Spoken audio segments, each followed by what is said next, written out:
Recently we had TechStars for a day in Boulder. Like 100 companies showed up. There were two amazing talks that I want to share with you. It's Howard Diamond, who sold $14 billion worth of software, and Alex White, who talks about storytelling and how it matters to startups. That's right now, this week in TechStars.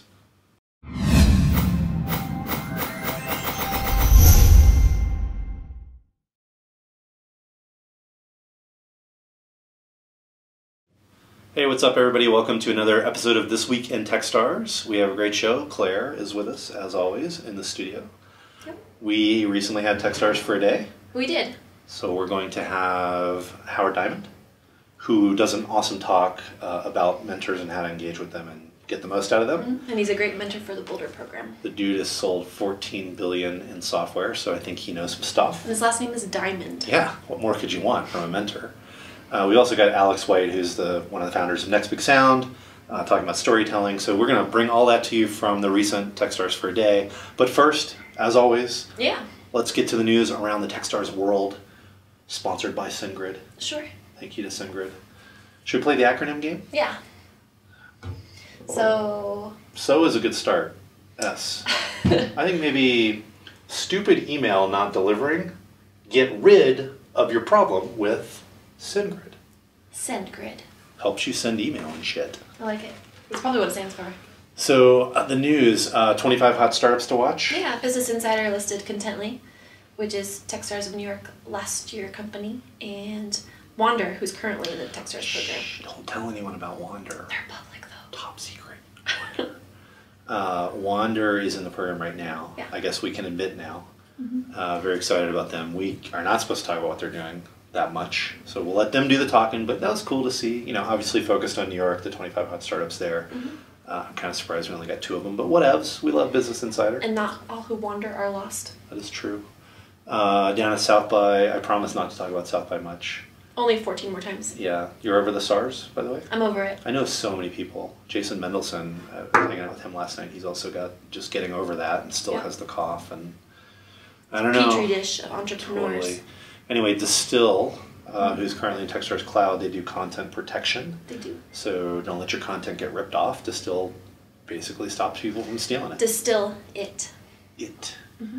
But I just call him Distill because I know him. Okay. They won Hatch Pitch, which I don't even know what that is. It was a panel where several startup companies pitched their idea. Several, so they were like one of 3 and they won. Oh, like a dozen. And to a panel of mentors and angel investors and people in the industry. Yes. And they aim And to impress. speaking of the cloud program, I understand that the mayor of Cuba, is it? Had Castro? something? Oh, San Antonio. Mayor Castro. Julian San Castro. Antonio. So a different place. Julian Castro, the mayor of San Antonio. Mentioning TechStars and thanking Jason Seitz for all that he's doing for entrepreneurship down there. So that was pretty cool to see. It would be far-reaching if it was Cuba. We'll get there. Yeah, we'll get there. Cool name, though, to sort of run something. Really cool name. Very, Powerful. authoritative. Yes. The Boulder finalists are about to be notified. Yeah, we'll tell you on March 30th. March 30th. That's the big date. That's today. What does that Day of mean? this We'll be episode. down to like 25 or 30-ish companies for those 10 spots. Yeah. And how many applications do we have? Over 1,200. Yeah, I heard it was about 1,200 just for Boulder. So really a bit out of control, actually. So We love it. Thanks to everybody who did apply. We're hopeful that we're giving you some constructive feedback in the process, even if you don't end up as a finalist this time. We aim to try to help everybody a little bit. So if you have any questions about why not us, we're happy to try to answer those. We'll be brief because there's a lot of them, but There's a lot, yeah. A demo day for TechStars Cloud. April 11th. April 11th. I'm going down for that. Inaugural Cloud Demo Day. We have some great companies. I think we're going to get good investors from all over the country coming to that. So if you're an investor and you're interested in checking out the cloud companies and you have some time on April 11th, love to have you down, show you around. Yep. Show you some cool companies. You can always see all of these kind of events at techstars.com/events. Indeed. That's the news. You got any other news? I think that's all for now. Okay. We should definitely check out Howard Diamond. Howard has been a great mentor since day one. He's actually a personal mentor of mine. When I did the first fund that we raised around TechStars, he was there coaching me on it, and it's been super helpful in sort of how to structure it. Also a good personal friend. Howard Diamond has sold more software than anybody I know. This was a great talk from TechStars for a day. So we'll just let you listen to him for about the next 15 minutes. I think you'll get a lot out of it. Good morning. So there's a whole bunch of different TechStars-ish kinds of groups out there. What makes TechStars special? What is the difference in TechStars? Why are people killing to get into TechStars? What is it? Mentors. It's the mentors. I mean, and it is. At TechStars from the beginning, the vision was to make it mentor-driven. All right? That is the differentiation. There are brilliant TechStars mentors in Boston, in New York, in Boulder, in the cloud, God forbid, in Seattle. Well, not so much in Seattle, but just assume that conceptually, there's brilliant TechStars mentors all over the place. It's a critically important thing. You just heard Jim Franklin talk. Was he impressive? Yes. He's a really, really, really smart guy. And he's a really, really, really good CEO. I'm a really, really smart guy. I'm a really, really good CEO. I'm very experienced. I've run a whole bunch of companies. I've had 4 exits. My biggest company was $2.7 billion in revenue when I sold it. My smallest company, I've done a couple different startups. We, as mentors, have an enormous amount of knowledge and experience and capability. That's what you're trying to get to access to when you walk into TechStars. Let me tell you a secret, though. Jim just talked about being a CEO. An enormous amount of what he said was absolutely right on target. An enormous amount of what he said was true, and I live it, and I believe it, and I passionately agree with what he said. And then there were some things he said that I thought were just stupid, right? Why is that? I'll give you a very specific example. What he's absolutely right about, well, above and beyond the whole, CEOs don't really do anything part, which is obviously true. But the idea that says, as a CEO, your job is to give people the resources, create the vision, manage the direction. Your people have got to do what they do. If I've got to, change what my marketing VP is doing, I don't need my marketing VP. If I've got to change what my VP of engineering is doing, then I don't need my engineering VP. One thing I massively disagree with Jim about is, as a CEO, my background is sales and marketing. That's where I came from. And any company I'm a part of, I will always be the senior sales guy. I still go out and close sales. I do. And when I ran a multi-billion-dollar company, I still went out and closed sales. Okay? And I do it now.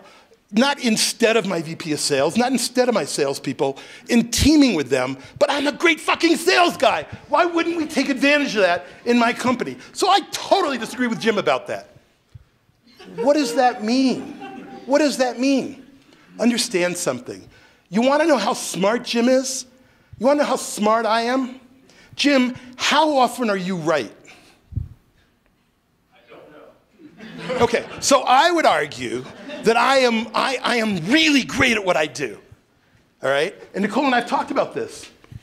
I'm still wrong probably something like 47% of the time. And that's just my thing that says, I can't believe I'm actually wrong more than half the time. So let's assume I'm right 53% of the time, okay? I'm wrong a lot, all right? Jim's wrong a lot. Why is that important in this context? One of the things you're going to run into with TechStars is you're going to meet with 3 brilliant mentors, right? And they're going to be incredible, and they're going to engage you, and they're going to get you excited, and they're going to totally fucking contradict each other. What do? Who's right? You cherry pick. You look and think what's relevant to you. That's exactly right. My point is just that all of us involved in TechStars are involved for all sorts of reasons. We're smart people, we're good people, we've got great backgrounds. You will learn an enormous amount from us. That doesn't mean we're oracles. We're all wrong a lot, and we will contradict ourselves a lot. We'll contradict each other a lot. Jim is an enormously successful CEO. I'm an enormously successful CEO. If you brought up 20 topics, we would disagree about a chunk of them. And there's things that I'm particularly strong in. I'm a peddler. You may not have noticed that. That's what I am. Last count, I've sold something like $14 billion worth of software in my career, right? I know how to sell. One of my things is pricing. Jim actually refers people to me periodically about that. I passionately believe that people undervalue pricing, undervalue their products. I'm always telling people, charge more money, charge more money, charge more money. What's your business proposition? What's the point of this? How do you engage a mentor? First of all, understand something. Issue number one is obvious, right? Which is Nicole will say, well, you should talk to these 3 mentors because they have a particular interest in, B2B and you're B2B, or in music because you're music, or in advertising because you're advertising. That's a piece of it. The reality is, God forbid, this is a secret, don't take it out of this room. Mentors are people too. We are evaluating you every time we interact with you, right? And that's part of our job. What is TechStars for a day? What is this goal of today? Anybody? Check us out. Yeah. I mean, the whole TechStars for a day, learn, coaching thing, it's all bullshit, right? The whole point of being here is that we're staring at you and listening to you, and we're going to give notes to Nicole later that says, I talked to these 42 people, 37 of them were unimpressive, 7 of them were really impressive, here's why. That's what's happening. Well, guess what? You get to do the exact same thing, right? How do you engage with mentors? You're going to meet mentors. You're going to meet them in social situations. You're going to meet them in the kinds of things we did earlier. TechStars creates a bunch of things like that. And you're going to meet them because Nicole and David and other people will say, based on what you're doing, here's 4 people you should talk to. And it may turn out one of the 4 people they send you to turns out to be the exact right mentor for you. But guess what? The odds are pretty low that that's what's going to end up happening. What's going to end up happening is they'll refer you to 4 more, and they'll refer you to 4 more, and you're going to end up meeting with a whole bunch of mentors early on. And you're going to engage with the mentors because, first of all, they add some value to your specific need. Secondly, because you clicked with them, right? I mean, I've got a no assholes rule, right? I don't hire people that I don't like working with. I don't let people on boards. I have a no assholes rule on customers. I just don't work with people I don't like doing. Well, guess what? Most of us, even though we may not verbalize it, have the same rule. And we intuitively, I like you, I want to work with you, I want to talk to you, I want to spend time with you. That's what's part of what's going to make a good mentor. And so, the whole engagement with mentors thing is make sure you're pushing the envelope of getting as many referrals as possible. Early on, talk to a lot of people. Evaluate a lot of people, interact with a lot of people around here, and push Nicole and push David and push everybody you interact with on here's where my areas of interest are. Here's what I'm scared about. One of the folks who I talked to earlier, and I'm not going to embarrass them by saying them something, said something really, really, really important to me, scored enormous points with me. What was it? Any guesses? I asked them a question about their business plan, and what was their answer that engaged me? They didn't have it. Right. They said, I don't know. I asked a very specific question, and they said, I don't know the answer to that. Guess what? Nicole said that earlier. You're not expected to know the answers of every question. And in fact, one of the big jokes, I just raised a whole bunch of financing for my current company. I've retired 4 times. I've come out of retirement 4 times. I'm really good at doing both. And I just raised a whole bunch of money. And during the venture process, the venture guys kept asking me questions, and I kept saying, I don't know. And one of the guys who was sponsoring me said, you got to stop telling my partners you don't know. And I said, well, when I was a 35-year-old CEO, I knew everything, right? But now I'm a 58-year-old CEO, now 59-year-old CEO, and there's rafts of things I don't know the answer to, right? It's really, really important to be willing to say, I don't know. It's really, really important to understand what are the things you're really good at? What are the things you've got nailed in what you're working on? And where are the areas you need the most help? And how do you find the mentors who are going to add the most value to you? Are they the ones, because you're an engineer and you love engineering and you're great at engineering, should your mentors be the great engineer? No, right? Your mentor should be the schmucky sales and marketing guy, because that's your weakness, right? Think about what's going to add the most value to you and find people who can do that for you. And then engage with the ones who you click with. And be clear. When Nicole says, you got to go talk to Howard Diamond, he's a really great guy, he really knows the stuff, he'll really help you. When you come and meet with me, if we don't click, run. The idea that I'm good at what I do doesn't mean shit to you, right? You need to find mentors who you love, who you engage with, who you want to spend time with. And that's what's going to work. And that sounds pejorative. It's not. The reality is, in these kinds of situations, it's enormously easy to fall into the trap of, I'm supposed to respect this person. I'm supposed to like this person. They've got a pedigree. They're TechStars. They've done all this stuff. Yeah, that's bullshit, right? All of us every day spend an enormous amount of our time interacting with people and thinking, like that guy, don't like that guy. Interesting, boring, incredible, click, right? Your mentors have got to be clicks. The mentor relationship's an enormously important one. You're going to have more than one.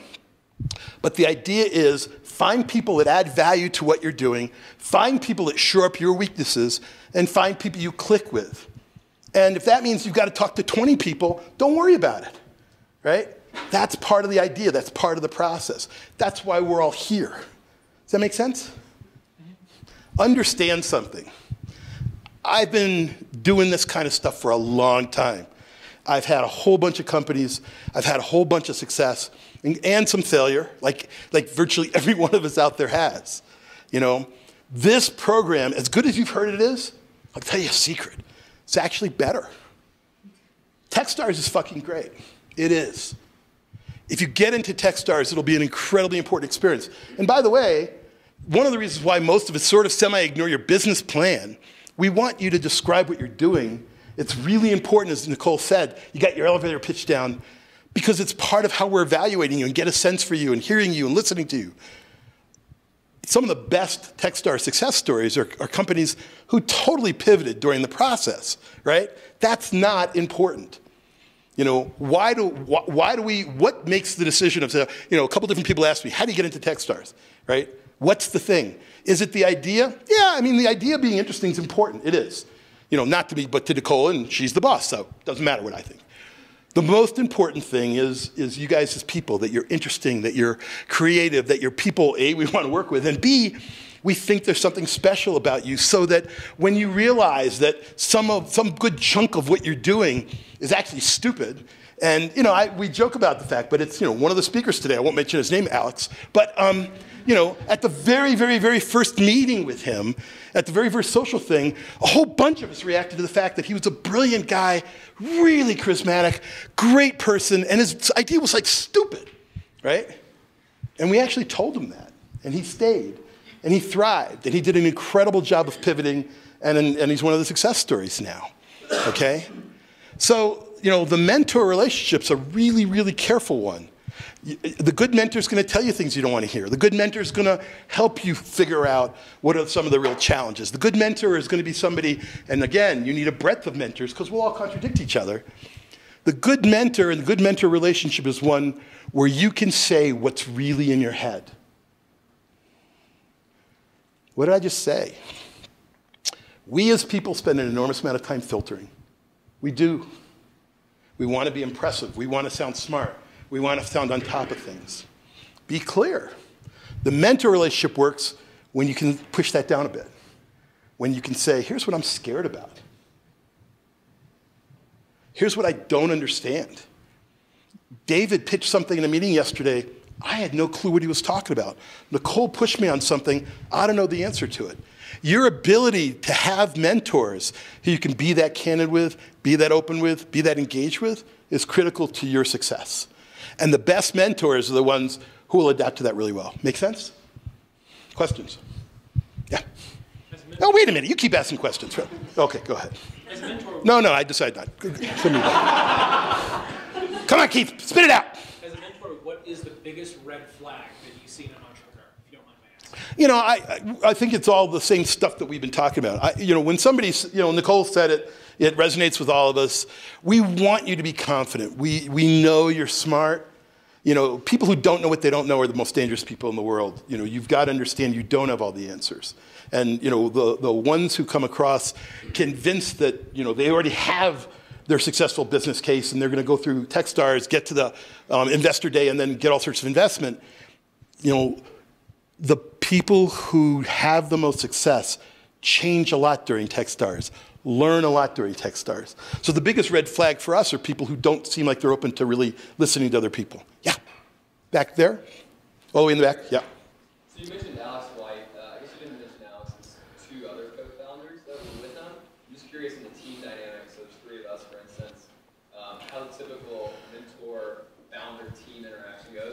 again, part of reality and theory, right? So in that situation, part of what I reacted to the very first night I met them was all three of them, and in fact, their dynamic, which was actually really neat.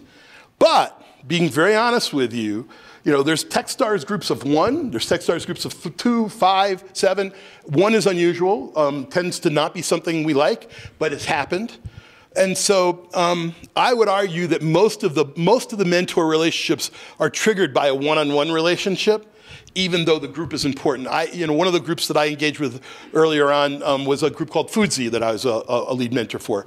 And the dynamic between the 3 people and the interaction between the 3 people was quite extraordinary. It was one of the things that really attracted me. So it depends on the situation. Yep, back here. How do you compensate a mentor? You don't, and you don't think in terms of compensation. As mentors, we're doing this because we're doing this, and some of us do it because we're, semi-retired and we're bored. Some of us do it because we love giving back. Some of us do it because there's an enormous ego shot being a mentor. There's all sorts of myriad of reason. We get a bunch from it, including the fact that I'm an investor in some of the companies that I mentored, and I had the opportunity to do that. So that's certainly a positive. You should not spend any time thinking about compensation. That's just not relevant to the relationship. Yeah. So in your previous companies, how much of an impact were you on company culture? Not a lot. And let me explain what I mean by that. I think that anybody who meets with me has an impact. I have an impact on them. I'm an impactful guy. It may be bad, but I have an impact. But, company culture is something that's totally driven by the people in the company. No matter how good a mentor you are, you're not in the company. All right? I can talk to people about my leadership style and some things that I do that I think make me a good CEO, and that can have some impact on some of the people in terms of how they manage. Culture is so tied up with, the being of the founders and what they are and how they are and who they hire and how they do it. The idea that a mentor has an enormous impact on culture is not something that I buy. Yeah. You guys have mentored many companies, so you have a tremendous relationship with a lot of people. How do you manage your bandwidth? Because your bandwidth. I don't know how to answer that question. Nicole and I talk about that periodically. I work really hard. I spend long hours. I've got a young family. I've got a 3-year-old and a 5-year-old. And, I live on a mountain, and coming off the mountain to go to work every morning is tough for me. The fact that I travel a lot is tough for me. But I'm at TechStars today. I do this stuff. Jim does this stuff because we want to. I would argue that the busiest people I know in my life always have time for the next thing that interests them, right? You guys are going to meet Brad Feld later. Brad and I are really close. We've known each other forever. He's been involved in a bunch of companies that I've done. He does so many different things. Bandwidth is not an issue for those of us who do a lot. Bandwidth is more of an issue for people who don't do a lot, I would argue. It really is. If something gets me excited, I'll figure out how to make the time to spend some more time with it. TechStars, it would be really easy for me to never do anything with TechStars. I've got more than enough going on in my life. TechStars is important to me. So I make the time to spend some time with TechStars. Yeah. Last question. Regarding disagreements between the companies and mentors or the TechStars board, you're going to be getting a lot of information and processing it through the program. Just walk me through that. You guys got a wealth of experience. How do we sit there and disagree? Again, it's your gut, it's your instinct, it's your company. Again, the idea that you need to be able to open to learning from the people you're interacting is really important. But in the final analysis, you've got to decide when you meet with Jim and you meet with me and there's a specific point that we disagree about, you've got to figure out, based on your business instinct, your gut, and your knowledge of your business, which is better than any of ours, what is the right answer for you? And you'll do that. It'll actually be easier to do once you focus on it. But an initial problem that does happen at TechStars is people reacting to the fact that they're meeting with all these people that seem really impressive, and when they contradict each other, it's hard. Thanks for the time, folks. So thanks to Howard Diamond, always been a huge help around TechStars, came to TechStars for a day. There was another great talk, besides my own, at TechStars for a day, which is Alex White. Next Alex, big sound. The next big sound. I knew Alex back when he was nobody, before he was somebody. Yes. He'll love that. He's talking about storytelling, talks about how important that is for your startup. He does a lot of that. He's a great storyteller, and I think he does a good job with it in this quick talk from TechStars for a Day. Hey guys, I'm Alex White, co-founder and CEO of Next Big Sound. We provide data to the music industry. I was sitting here at TechStars for a Day 3 years ago with my co-founder David, our third co-founder Samir. We couldn't afford to bring him out. We were all in school in Chicago at the time. David Cohen flew to O'Hare, and Samir and I went out to meet him. That's a whole different story. I'm going to talk today for 10 minutes about enjoying the ride and storytelling. So for the last 2 years, I've been on the other side of the kind of TechStars for a Day, the application process and that whole experience. And there's this sense, and I was exactly the same way, that if we could only get into TechStars, then what problems could we possibly have, from there on?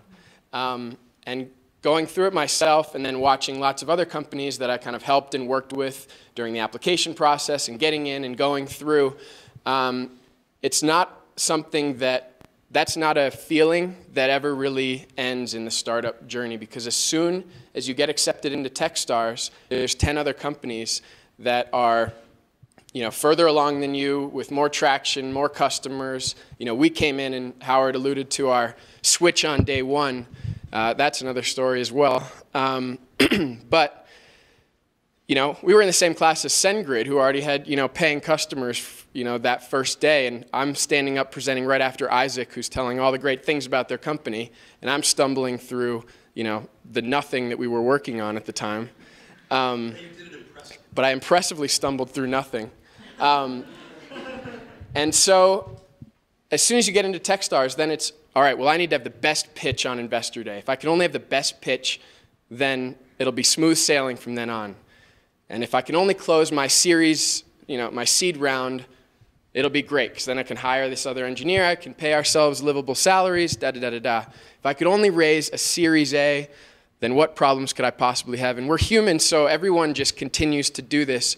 And it's really important, and I just want to stress in these first kind of 5 minutes of my 10 up here, that you really need to enjoy the ride and enjoy the stage that you're at all the way through, or else it's going to go by and you're going to be spending constantly all your time worrying about the next phase and if only, and if this is a silver bullet and that's a silver bullet, if I can only land this customer, if I can only get this outside board member, it never really ends. And so, there's things at each stage that are special and awesome to enjoy. And when you're 2 people, 3 people, 1 person, you can set your own schedules. And we definitely did. We'd roll in very late in the day and stay up most of the night.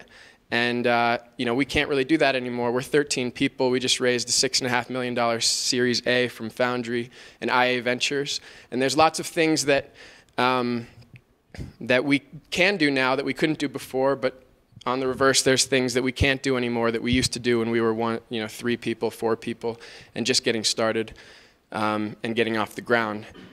And so the second piece in terms of getting through all these different stages is where storytelling comes into play. And when it starts and it's just you, the story you tell and you need to tell is why you're doing this instead of working at a million other places or doing any of the opportunities. Why is this exciting to you? Why are you passionate? Where did you come from? Where are you going? All these sort of things. And people are really paying attention to you and what drives you and what motivates you. And that's when you have to start convincing other people to work with you, and that they should join you on this mission and leave safe choices behind and this and that. And the storytelling is really the core aspect of my job today, and it has been all the way since going back to the first day when we flew out for TechStars for a day, of here's what we have built so far, here's why we built it, here's how we're changing and adapting and growing and learning and this and that.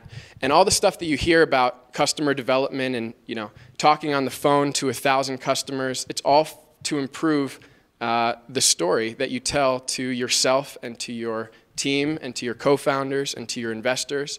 And I'm still telling stories, except the stories I'm telling now are why, employee number 13 should quit their high-paying job, move with their wife and kids from Seattle to New York City, and join this Next Big Sound mission that we're on, and why a venture fund should lead our Series A that we haven't worked with previously, and why it's such a good investment for them. And the customer side of things, it's still storytelling. It's why is this product serving your need in the marketplace and how you fit in with their business and understanding what drives them. And so, you know, people wonder what the secret to getting into TechStars, what's the secret to raising money, and secrets about this, and tips and tricks and everything.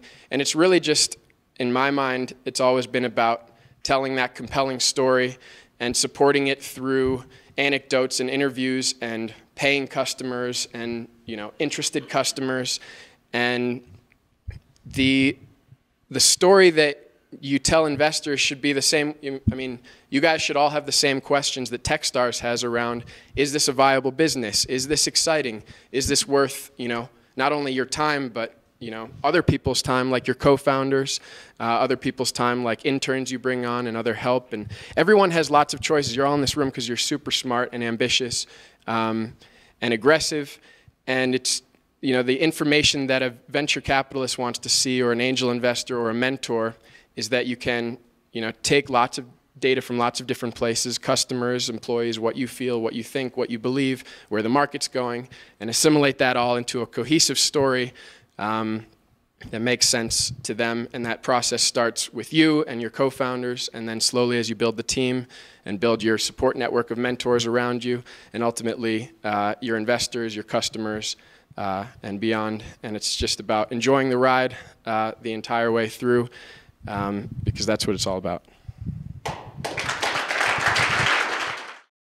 Thanks for tuning in another episode of This Week in TechStars. I just want to say quickly, Claire and everyone, I'm amazed. We're hearing from people all over the world that write in and say thanks for making the show. Yeah.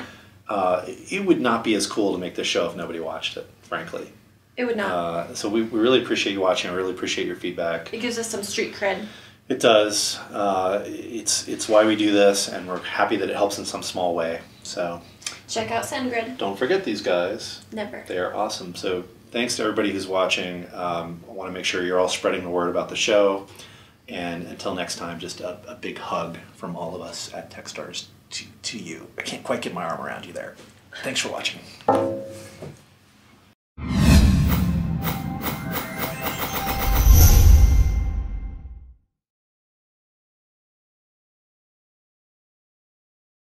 Here's what I think happens on The Bachelor. She will not win because, what's his name? Ben. Ben will figure out that she's just a crazy bitch. I don't think he will. Okay, you want to put some money on this? How much?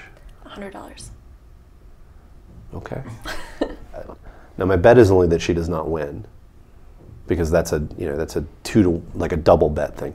So Courtney will get to the far. She'll get in the final four, hometowns, all that kind of stuff, and then he will wake up. You're saying $100 that she wins, and I will take that bet. Okay. Cool.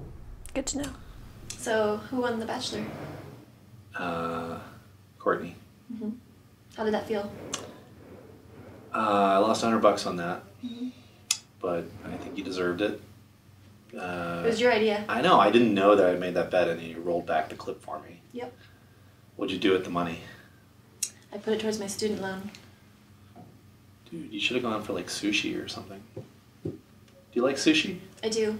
You should have gone for sushi. But I also like the sweet flavor of a lower interest rate. Glad it could be helpful to your debt repayment. Thanks, Courtney. So White shot? We're just talking. White shot. So who won The Bachelor? Courtney. How did that feel? I lost $100 on that, but I think you deserved it. It was your idea. I know. I didn't know that I made that bet, and you rolled back the clip for me. Yep. What'd you do with the money? I put it towards my student loan. Dude, you should have gone for like sushi or something. Do you like sushi? I do. You should have gone for sushi. But I also like the sweet flavor of a lower interest rate. Glad it could be helpful to your debt repayment. Thanks, Courtney.